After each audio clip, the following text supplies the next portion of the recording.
व्यापार हो सका? क्या आदिवासी के पास अपनी शिक्षा की व्यवस्था हो सकी? नहीं हुआ। क्यों नहीं हुआ, ये हमें सोचने की जरूरत है। हमारी व्यवस्था क्या है? यदि आने वाले समय में भूखमरी आती है, आने वाले समय में मुट्ठी भर अनाज के लिए हमें तड़पना पड़ेगा, तो आप क्या करोगे? आज आप आने वाले समय में आप कैसे अपनी पीढ़ी को जिंदा रखोगे? क्योंकि जो गैर आदिवासी है उनके पास तो अपनी खुद की व्यवस्था है, उनका खुद का हॉस्पिटल है, खुद का व्यापार है, खुद का उद्योग है, उनके पास खुद की सामुदायिक भवन है, तो वो अपने समाज अपनी कौम को जिंदा रख लेंगे।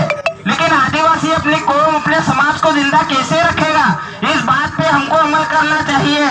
इस बात में हमको सोचना चाहिए कि हम अपने समाज को आगे कैसे जीवित रखेंगे, आगे शिक्षा कैसे दे पाएंगे, आगे व्यापार कैसे दे पाएंगे, और हमारे जल जंगल जमीन को कैसे बचा पाएंगे, इस और हमें सोचना चाहिए।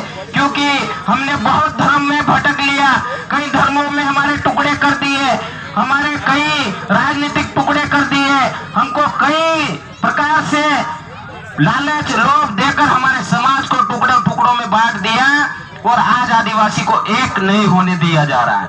अब तो आप समझ जाओ, अब तो अपने आप में आदिवासी खुद जाग सकता है, अब तो आदिवासी खुद अपने आप में समझ सकता है। क्योंकि आपके हर घर पे मोबाइल है, आपके हर घर पे टीवी है, आपके हर घर पे न्यूज़पेपर आता है। आदिवासियों पे दिन ब दिन अत्याचार, शोषण और बलात्कार जैसी घटनाएं हो रही है। बड़ा दुख होता है कि मेरा समाज आज भी सोया हुआ है।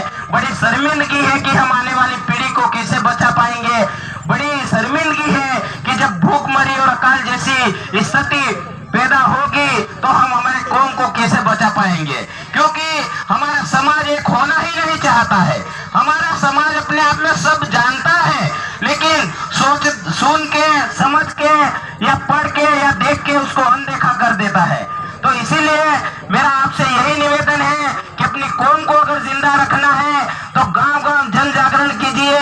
जहां एक गैर आदिवासी का उदाहरण ले लीजिए और एक आदिवासी का उदाहरण ले लीजिए। यदि गैर आदिवासी के ऊपर अगर कोई अत्याचार, शोषण या कोई घटना घटती है तो पूरे देश में आंदोलन हो जाता है।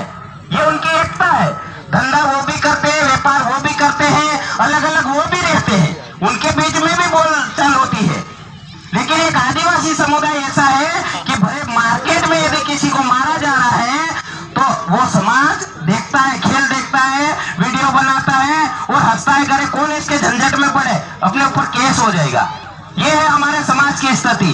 लेकिन आज मेरा यही निवेदन है आपको, जिस धर्म में रहना रहिए, कोई सी पार्टी में रहना रहिए, किसी संगठन में रहना रहिए, लेकिन जहां हमारी कौम, हमारे समाज की बात आती है वहां एक हो जाइए। अभी भी वक्त है, हमारा जल जंगल जमीन भी हम बचा सकते हैं, हमारी व्यवस्था का निर्माण भी कर सकते हैं और हमारी आने वाली पीढ़ी को भी हम बचा पाएंगे। जय